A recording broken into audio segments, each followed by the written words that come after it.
Good evening and welcome to another edition of Down to the Wire. I'm your host, dermatologist, and joining me again this week is co-host Candace here. Candace, we decided to go out west and pick a couple of stakes races, and then we're going to cap it off tonight with the finale in the Iowa Festival of Racing, which is always a fun two-day event at Prairie Meadows. This year they drew some pretty deep and talented fields. But the Triple Bend handicap, I thought, came up very competitive. I don't think we're going to see like a 4-5 type horse. But I think there's some serious sprinters in here that may be cycling up for a good Breeders' Cup run. Yeah, I agreed. It's one of those fun races with sprinting. The 7 furlong distance is always kind of tricky. It's a little bit in between. We usually get some horses cutting back, some horses stretching out. There's a lot of speed in here, probably led by Masochistic, who has been kind of a buzz horse for a while now since some of his big performances.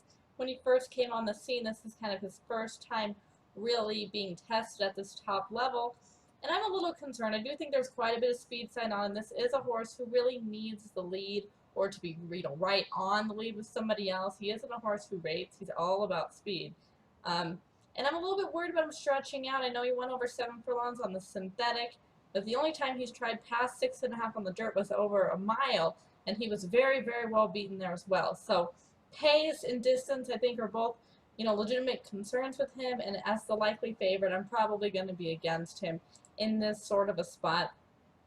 One who interests me is a horse who's interested me for a long time. That's Santa Anita. He's finished second 3 races in a row this year so far, and I thought, he really ran a winning race in a couple of them and just, wasn't quite good enough. I thought particularly in his last race, Distinctive Passion was lone speed and was let go, and he's still close to within a neck at the end there. Almost won it, big effort, and nice to see a little bit of that versatility from him coming from off the pace. I think that's going to allow him to really get the 7 furlong distance, a distance which maybe we would have thought at this level might have been outside his reach, but he's going to be a major player in here, so I plan on playing him. The other one who I plan on playing in here, it will be my top choice. That is Appealing Tail on the cutback from a mile. Ran very well last time out in an allowance race locally. Just one of these types who you like at 7 furlongs. Kind of a nice horse who has some speed over a routing trip. Now you cut them back to 7. He can be off the pace just a little bit, but he'll be within reach. And I think if this becomes a real stamina test with all the speed out front, he's the one who has the necessary stamina to stay the trip. So I'm going to go Appealing Tail on top. I'd also advise using Santa Anita in this spot. Yes, I agree. I like the Triple Bend. It's a grade 1, so this is kind of a spot that a lot of horsemen put on their calendar, and it is at 7 furlongs. I agree. You got the mid-mile former winner, Sahara Sky, but he seems a little bit off form right now. But he's definitely, if he does fire, will fire late. I think the best 7 furlong horse, in some ways, in the past, has been Wild Dude. I agree. Masochistic has been known for quite a while for some other reasons. Now he was a private purchase. Kind of this late winter and early spring. So he's got some new connections. I definitely think he is going to be rough and tough at 6 and 6.5. I'm not sure at 7, but I'm not, he is in pretty good form right now. I ended up going with kind of the second-itis horse. In Minnesota, we call him Sanova Fair, but however you pronounce that in California, I know it's one of those out. They've got all those sand towns around there, but I just kind of like the way he's been cycling into this race, and I've always kind of thought his best distance was 6.5, so I'm hoping they can get their grade 1. Over the years, I've had a lot of good luck with some of the Cal-bred sprinters, kind of identifying which ones can maybe take that step up and go up in class to the open company, and I think San Onofre is kind of the type of horse that can do that. My second choice would be Wild Dude, but I think you probably have to use Masochistic if you're playing wagers with some pick threes and doubles, but I'm going to mainly try to just go with Wild Dude and Sanova Fair and try to see what I can do with those two. Yeah, it seems like both of us look at it the same way, taking kind of the hot sprinter and Santa Anita, and then both of us going with kind of 2 different horses who maybe are, best suited to the 7 furlong distance horses who want a little bit further than several of these are, really 6.5 furlong horses. A horse who interests me, who I'm not going to end up using, who I will let beat me, but is intriguing to me, is Blue Tone. He's probably the horse in here who I'm most afraid of. I feel like I can't quite use him. I think that he's one who could be found left with a little bit too much to do late. But if you do like him, I completely understand why. He does worry me in this spot as a horse who could beat me here on the cutback, has ran very well over a mile at Santa Anita. Now trying 7 furlongs, cutting back from some pretty tough races against Catch a Flight, Moreno, Sammy Mandeville. Now maybe arguably gets a little bit easier company on this cutback. Again, I can't use them all, so I'm not going to use him, but he's probably the one I'm most afraid of that will beat me. Yeah, I think he's very usable, and Appealing Tail is interesting. The only thing with him is, he's faced a lot of good horses and he's ran in a few stakes races, so you just don't really know where he fits sprinting wise with some of these power sprinters. I am a little bit afraid of, Masochistic is so sharp right now. If nobody really challenges him, if they let him go to the turn, kind of sitting comfortably, he could kind of sprint away from these guys. So somebody has to keep him honest. I'm hoping maybe Blue Tone will maybe come out of the gate and maybe look like he's going to go to the lead, or maybe San Alfredo might kind of go up there and press and then drop back a little bit, just so that Masochistic isn't allowed to take a total breather for the first 3-4 furlongs. Yeah, I mean, I agree. You can't let Masochistic go. He's very sharp, and excuse me, connections have been saying for a while that this is the race that he was planned to. So you better believe he's going to be ready in this spot for a grade one. You have to have somebody up there, but I do think Santa Anita has the ability to come from off the pace and get him. I mean, he almost got Distinctive Passion, who is just as fast, if not faster. So he has some experience kind of having to run down a very quick type. Yeah, it would have been interesting if Distinctive Passion would have gone in this race. I mean, there really was no plans because it's hard for him to go 7. But he really, whenever you have Distinctive Passion in a race, you definitely have some pace and some sprint, pure sprinter, 6 furlong sprinter type. So should be a good pace race. I think all these horses will definitely be 7-5 or 8-5 and higher. So I think if you can find the winner and play a couple of exactas or maybe key in a double or two, I think you can definitely make some money on the race. The Hollywood Gold Cup run at Santa Anita drew a nice distinctive field. I think a lot of these horses we knew would be in here, but I think the great equalizer in this race is the distance at 10 furlongs. It really is, and we saw this last year, the difference between the Californian, where Majestic Harbor, I believe, finished 3rd in there, and then ended up, when he got over the longer trip in this Gold Cup race, ended up winning the race. So that 9 to 10 furlong jump is a big one, and one that a lot of these horses, I think, are questionable at. We obviously saw Catch a Flight winning the Californian Little Prep for this race last time out in very impressive fashion. I do think he got a bit of a perfect trip there. Can't fault him. He won it, very well. I think even though the margin between him and Moreno was just a half a length, it was clear the whole stretch drive that he was the one who was going to get the best of Moreno there. Excuse me. If you're playing the race, I do expect Catch a Flight to be favored. So it's a little bit interesting form-wise for him to be favored over Moreno, who we thought finished very closely with him. But the horse who I'm going to take in this spot was the 3rd place finisher from that race, Hard Aces. Comes in here for a hot barn, hot jockey, hot connections. And I think this step up and trip is really going to suit him.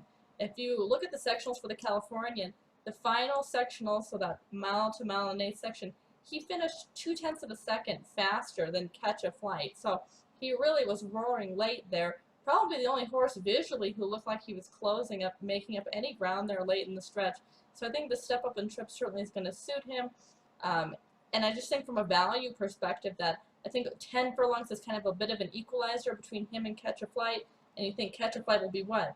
5-2, 3-1 max, and Hard Aces, at least on the morning line, is 12-1. Now, I don't think we'll get that, but even if it was 5-2 versus 8-1, I'll take that sort of value all day. So I'm going to go Hard Aces in this one.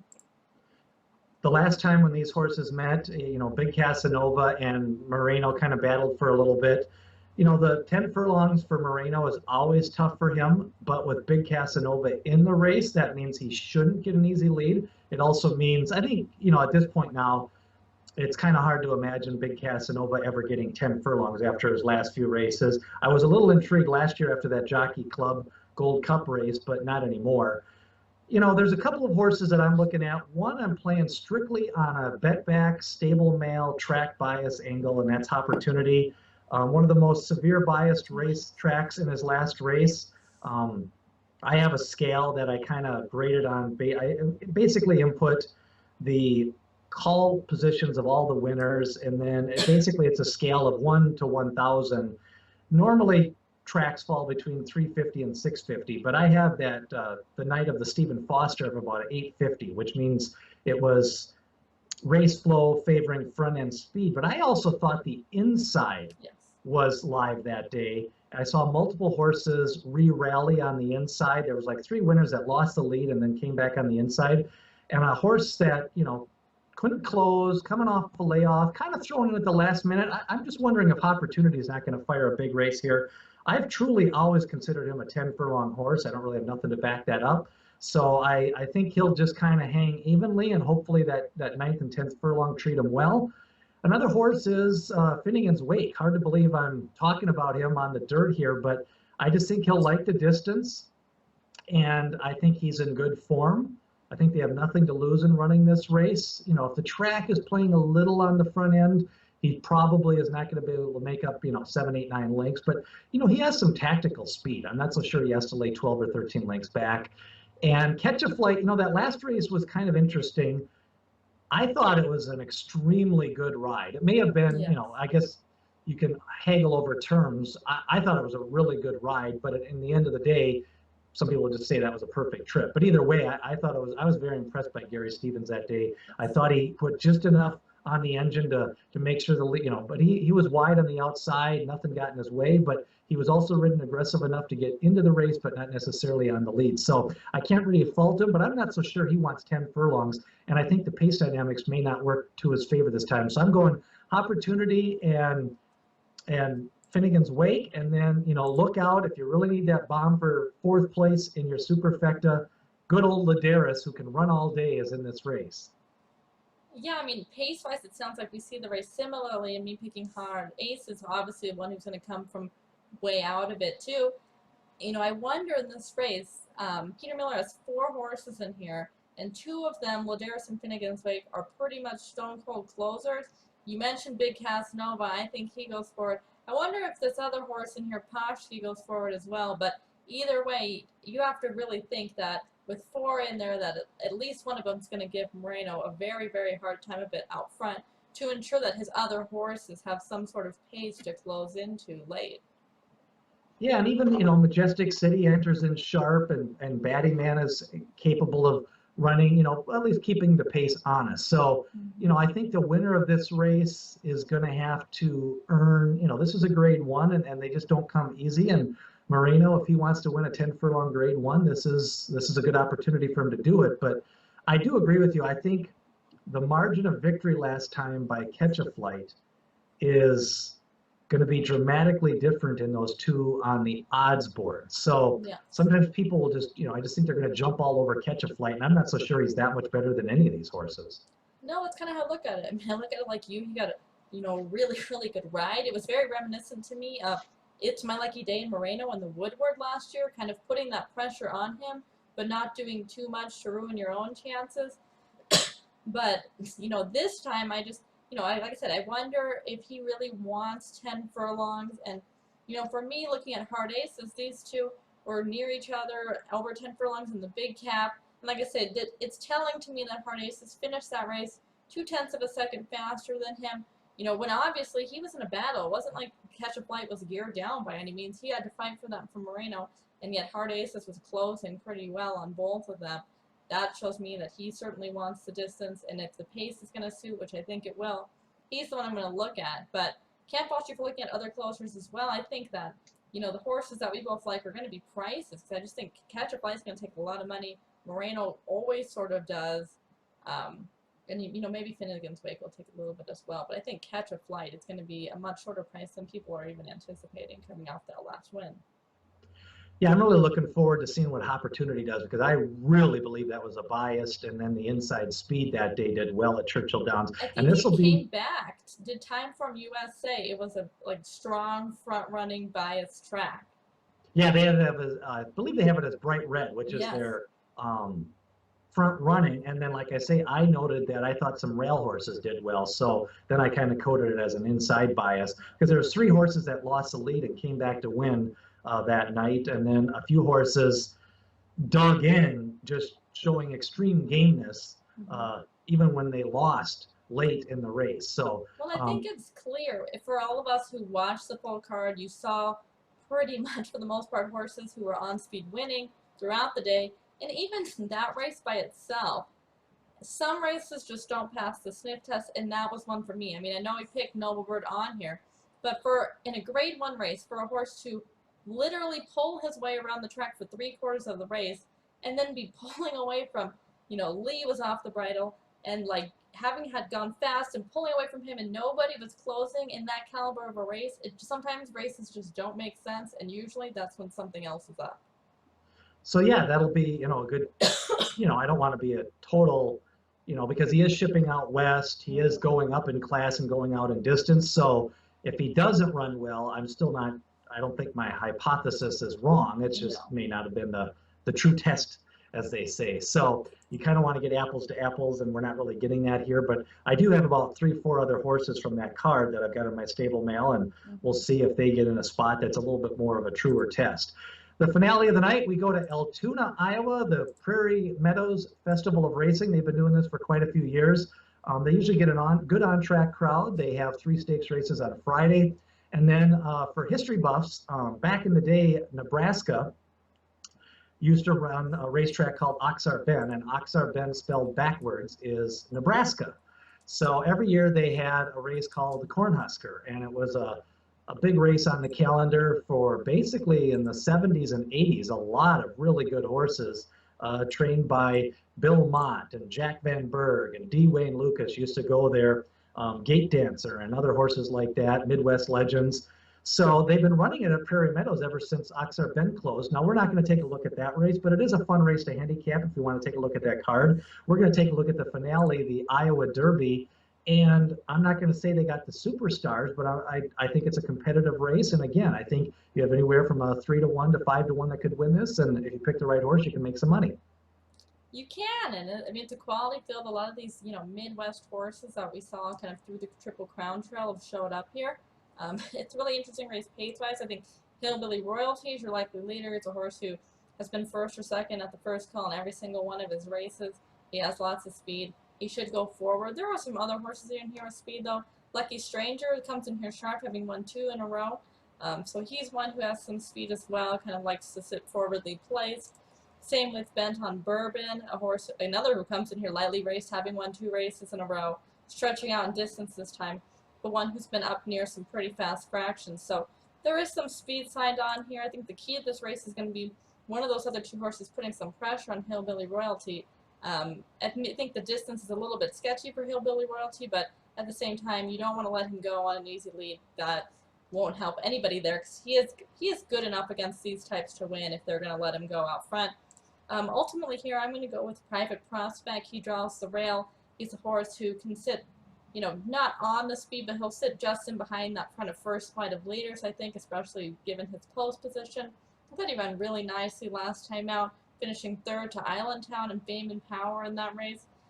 I think both of those are very, nice types at this sort of a level, and maybe will be, grade 2 winner type of horses, or maybe even horses. I think Fame and Power, Allentown are even horses that, should they progress going through the summer, are ones we could potentially see in the Breeders' Cup Mile. So he stacked up well against types who I think are much better than these. So I'm going to go Private Prospect in here. I think the post position is going to force him to be a little bit more forward than usual, but I think that's really the spot for him to be.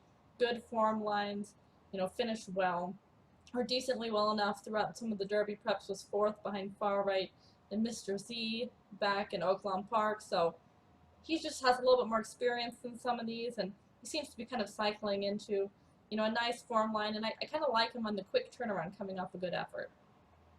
Yeah, I think the quick turnaround could help him. Hillbilly Royalty the last time got a really advantageous pace. For those of you who follow the 3-year-old scene, I compare it to the American Pharoah race, his first race of the year, second race of the year, the Arkansas Derby, when he, last time out, Hillbilly Royalty got a sprinter stretching out who set 45 and change fractions. And he set second, and it worked out perfect. He just inherited the lead on the turn, went off to victory. 2 races back, he's cut some fractions and kind of chased competitive edge. So I think the form line and the running lines look a little bit better than maybe he is in this spot. So he may be a little bit dressed up. I'm going to try to beat him here. There's a couple of horses. I'm going with Quality Bird as my top pick. But I also think Phenomenal Phoenix is worth using. He has run some races just off the pace where he can compete with this level. But I do think, even Bent on Bourbon and Alabaster aren't too bad in this race. And I think this is a race you could spread. But I'm seeing Hillbilly Royalty not getting by with some soft fractions this time. And really what he liked the last time is he kind of got that inheriting the lead trip. So I think he'll just get a different race flow, and I'm going to try to get him out of the number and see if I can hit something with Quality Bird and Phenomenal Phoenix on my tickets. Yeah, these sorts of races now at this time of the year, some of these smaller derbies get interesting because we have some of the horses kind of who didn't quite make it on the Triple Crown Trail showing up here now again. And then we have some horses, whether it be locally or from the same kind of geographical location, who got a little bit of a late start or kind of moving up the ranks, still only have a few races under their belt. So it's a matter of, the horses who have experience, who ran those few races, usually take quite a bit of money, whereas some of these horses who people don't really know, they haven't heard of them, they've only ran a couple times, maybe they're kind of the value in some of these spots. If you can go through the races and look through those running lines and see how some of these races have turned out form-wise. Excuse me. I agree with you on Bent on Bourbon. He is one who is appealing to me. Having only ran 4 times, finished second in his second race and then has won both of his races since then. Big step up in class, but pace-wise is one who certainly fits to me. So, in some of these too, because they're so lightly raced, we talk about this a lot in the early on in the 3-year-old season, how these horses will get a couple races under their belts and they'll take a big jump up, speed figures wise, and a lot of times they don't come back down. So Bent on Bourbon is one who, I don't quite see that jump yet, and maybe that'll come here, really trying a longer route for the first time. Fits on several levels, I would say. So while I'm using Private Prospect as my top choice, he is one who I also would pay attention to. I think pace is going to suit him and, has plenty of room to improve.